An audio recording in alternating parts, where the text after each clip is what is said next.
Let us pray in the name of the Father, and of the Son, and of the Holy Spirit. Amen.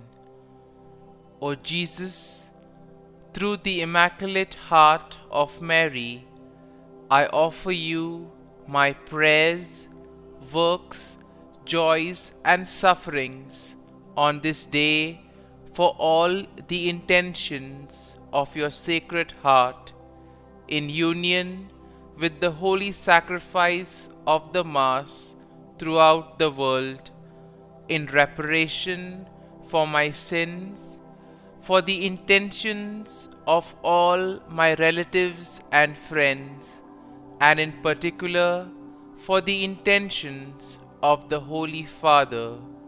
Amen. Let us pray for the intention of the Holy Father for the month of January, for the gift of diversity in the Church. We pray that the Holy Spirit may help us to recognize the gift of different charisms within the Christian community and to discover the richness of different traditions and rituals in the Catholic Church. Our Father, who art in heaven, hallowed be thy name. Thy kingdom come, thy will be done, on earth as it is in heaven. Give us this day our daily bread, and forgive us our trespasses, as we forgive those who trespass against us. And lead us not into temptation, but deliver us from evil. Amen. Hail Mary, full of grace, the Lord is with you. Blessed are you amongst women, and blessed is the fruit of thy womb, Jesus. Holy Mary, Mother of God, pray for us sinners, now and at the hour of our death. Amen. Glory be to the Father, and to the Son, and to the Holy Spirit, as it was in the beginning, is now, and ever shall be, world without end. Amen. My dear friends, the Word of God welcomes us this morning. And as we begin this day with the Lord, we ask Him to help us in all our endeavors. As we begin this day in His presence, we ask Him to bless us so that every step, every activity may radiate His presence, His joy, and His love to the world. And therefore we see that sometimes in life we do not acknowledge or we do not thank the Lord sufficiently for all the graces that we have received. If you take a look at our lives, we see that we may have received plenty of graces, but we very rarely thank the Lord for them. And therefore it would be adequate for us to begin today's day by thanking the Lord. Thanking Him for all the little things, for all the graces that He has given in our lives. These things, which may seem little, go a long way in His plan for us. Everything that happens because He wills it and because He has it planned in our lives. And therefore we begin by thanking the Lord for the gift of life. Lord, we thank You for the various talents, abilities that You have given us. We thank You for making us different, unique. Lord, we also thank You for the gift of this day, a day that will help us to make a difference not only in our lives but also in the lives of others, a day which may help us to complete something that was left incomplete or to do something in a different manner. Lord, we also want to thank You for the gift of our family members, friends, relatives, near and dear ones, and all those who play a very important role in our lives. All these individuals have indeed helped us in various ways. They have molded us and made us who we are. And therefore, Lord, we ask You that You shower Your abundant blessings on them and help them in all their endeavors. Lord, we also thank you for all the opportunities that you have given us, opportunities to make a difference in the lives of others, or opportunities in order to showcase your gifts and thus help for the common good. Lord, we also thank you for the experiences that you have given us. There may be many experiences which are very happy, joyful experiences which we always want to treasure. But there also may be those experiences which may have been tough, difficult. Nonetheless, these have been learning experiences because these experiences have helped us learn a lot in life. And therefore, Lord, we thank you for giving us these experiences, for helping us become stronger individuals.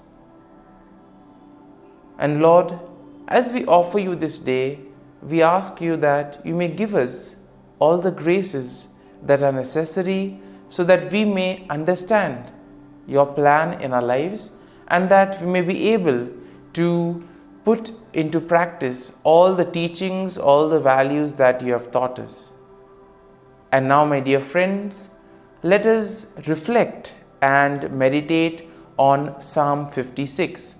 Now, as usual, we shall take a look at an overview of the psalm and then we shall go into the details of the psalm. Now, we see that Psalm 56 generally is a psalm of lament that is attributed to David, and it is believed to have been written during a time when David was in distress and he was facing opposition from his enemies. Now, the psalm can be divided into three main sections. The first basically includes a plea for God's mercy and protection, and this is a theme that we will find in verses 1 to 4. Then as we move to verses 5 to 7, we see that there is a kind of a description of the actions and the intentions of David's enemies. And finally, in verses 8 to 13, we see a declaration of trust and praise in God. And therefore, in a way, we can see that this psalm also would help us, especially in times of our difficulties when we face a lot of challenges in life. Now, overall, we see that Psalm 56 will showcase David's plea for God's mercy and protection in the face of opposition. This psalm also highlights the trust that David had in God's faithfulness and power, despite the actions of his enemies. Now, the psalm also encourages us to trust in God's deliverance, and also it emphasizes the importance of praising and honoring God. This psalm, in a very particular manner, serves as a reminder that even in difficult moments, even in times of distress, God is a reliable source of refuge and strength. And having seen the overview of the psalm, let us go into the first section, that is verses 1 to 4. And here we see that in this first section of the psalm, David pleads for God's mercy and protection. We see that David acknowledges his vulnerability and he expresses his trust in God to deliver him. Now, in verses 1 to 2, David asks God to be merciful to him and to take note of his distress. And therefore, when we are also faced with problems in life, we can always turn to the Lord, who is ever willing to help us. In verses 3 to 4, we see that David describes his enemies and their actions. And here we see that he acknowledges that they are constantly opposing him and causing him a lot of trouble. However, we see that David also affirms his trust in God and declares that he will not be afraid. Now, when we move to the second section of the psalm, we see that this section will plainly focus on the actions and the intentions of David's enemies. Now, David describes their malicious intentions and their attempts to harm him. And therefore, in verses 5 to 6, we see that he highlights their twisted words and schemes. He portrays their schemes and actions as an attempt to trap him and to bring him down. But despite the enemy's schemes, despite the efforts of the enemies, we see that David remains resolute and expresses confidence that God will ultimately hold them accountable. And therefore, in our lives too, we may find ourselves in situations where we feel that nothing is happening. And it is in these moments where we actually need to place our faith and trust in the Lord. And therefore, David in this psalm gives us a perfect example of that. Now, the third section of this psalm shifts to a declaration of trust and praise in God. Now, here we see that David will express his faith in God's promises and he declares his unwavering trust in Him. Now, in verses 8 to 9, we see that David affirms his belief that God is aware of his suffering and that he collects his tears. David also asserts his confidence that God is on his side and ultimately God will deliver him from his enemies. And therefore, as we read verses 10 to 11 of the psalm, we see that David declares his trust in God's word and his power, and therefore stating that he will not fear what mere mortals may do to him. He recognizes that his deliverance is ultimately in the hands of God.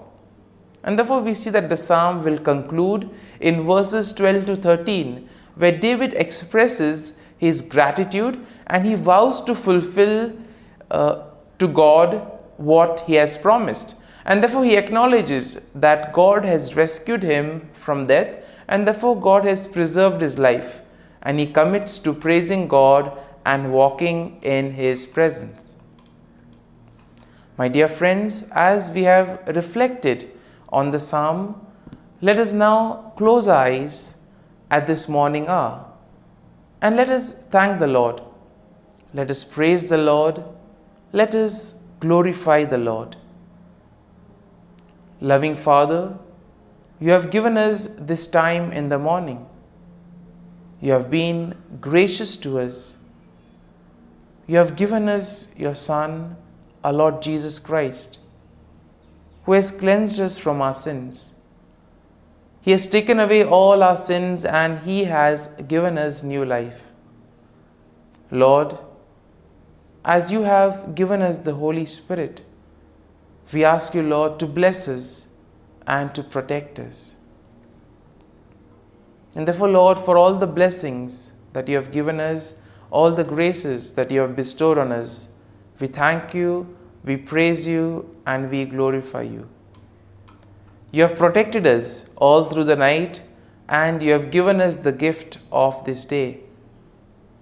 You have given us good health of mind and body. And therefore, Lord, at this morning hour, we thank you and we praise you. For your great love and mercy, O Lord, we praise you, we thank you, we glorify you. You are a merciful God. You are always there to watch over us at every step of the way. And therefore, Lord, we ask you that whatever actions we may do today, whatever steps we may take, be with us, guide us all along the way, so that whatever we may do, it may be according to your will, according to your plan, and ultimately that you may lead us to fulfill your mission.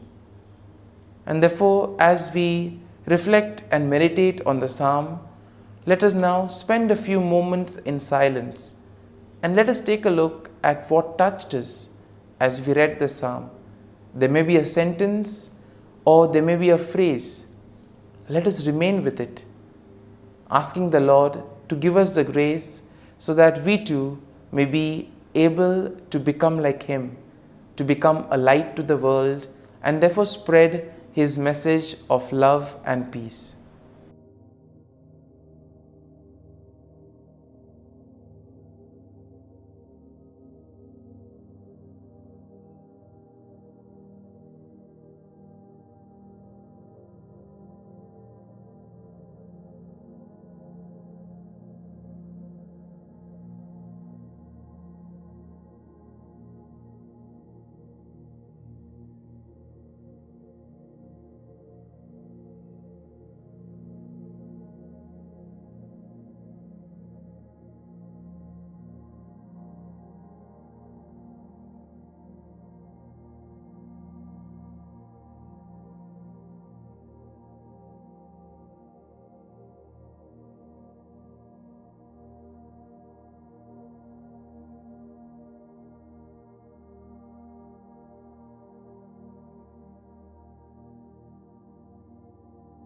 Prayer to Saint Michael the Archangel for protection.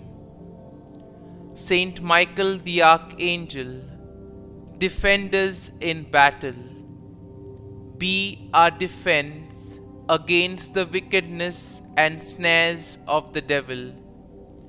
May God rebuke him, we humbly pray. And do thou, O Prince of the heavenly hosts, by the power of God, thrust into hell Satan and all the evil spirits who prowl about the world, seeking the ruin of souls. Amen. Act of Adoration. O Sacrament most holy, O Sacrament divine, all praise and all thanksgiving be every moment thine. Saint Gertrude Prayer for souls in purgatory. Eternal Father, I offer Thee the most precious blood of Thy divine Son, Jesus, in union with the masses said throughout the world today, for all the holy souls in purgatory, for sinners everywhere, for sinners in the universal church, those in my own home and within my family. Amen. May the divine assistance remain always with us, and may the souls of the faithful departed through the mercy of God rest in peace. Amen. Glory be to the Father, and to the Son, and to the Holy Spirit, as it was in the beginning, is now, and ever shall be, world without end. Amen.